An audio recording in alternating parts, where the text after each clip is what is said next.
Donc, tu évoques aussi dans le livre le risque des violences révolutionnaires. Euh, à, à ton avis, comment toi tu vois une exploitation saine de ces colères collectives et de cette violence? Et as-tu, toi, des idées pour s'organiser collectivement en restant violent? Il faut rester violent, il faut rester dans ce rapport de force, mais aussi en restant dans la légalité et dans le care de nos camarades et aussi dans le fait de pas perdre des gens comme la dame dont tu parlais Bah pendant les ouais. premiers blocages. Bah oui, alors la légalité, ça, c'est chacun jugera. Mais moi, je dis il y a des actions légales et des actions paralégales, c'est-à-dire des trucs un peu, on ne sait pas trop. Mais on appelle ça la désobéissance civile. Si, quand tu dis désobéissance civile, c'est beaucoup plus chic que quand tu dis action illégale. Donc de la désobéissance civile, ça, je pense que c'est plutôt bien, qu'il y a des causes qui méritent et qu'il y a toujours eu de la désobéissance civile et que ça a fait avancer les choses.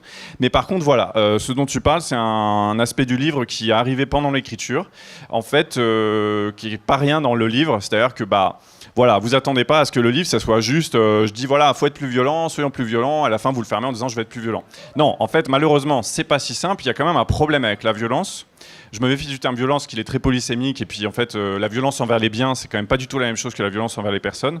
Mais d'une façon générale, il y a un problème avec l'action radicale qui crée de la conflictualité. C'est que la violence crée des effets sur les gens qui l'exercent. Et moi, je pense qu'il faut prendre ça au sérieux et que l'histoire des révolutions, qui sont pour la plupart des échecs, il faut regarder ces échecs aussi en face, c'est l'histoire de gens qui ont embrassé pleinement la violence sans, et ont été dépassés par elle.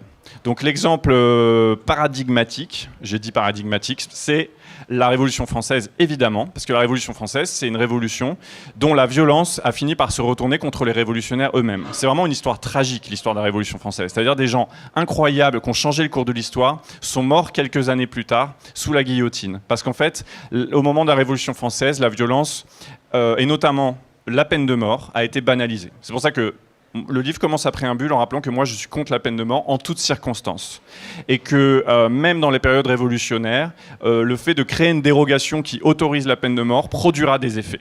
Et je pense que le crime produit des effets sur ceux qui le commettent. Là, c'est de l'intuition, j'ai pas d'études pour me baser là-dessus, mais c'est ma conviction philosophique. Et par conséquent, que la violence envers les personnes, elle doit s'accompagner d'une éthique de la violence, qui passe évidemment, comme tu dis, par le care, par le soin aux autres, par se méfier de ces effets-là. Et je peux vous partager une expérience personnelle auquel j'ai pensé après avoir écrit le livre, c'est dommage. Mais moi, quand j'étais étudiant, j'ai participé à des blocages d'université en 2009, je me souviens. J'étais à Paris. Et en fait, ce qui m'a frappé, et c'est ça dont je parle, la violence qui produit des effets sur ceux qui l'exercent, c'est qu'on faisait des blocages et donc des barrages filtrants, etc.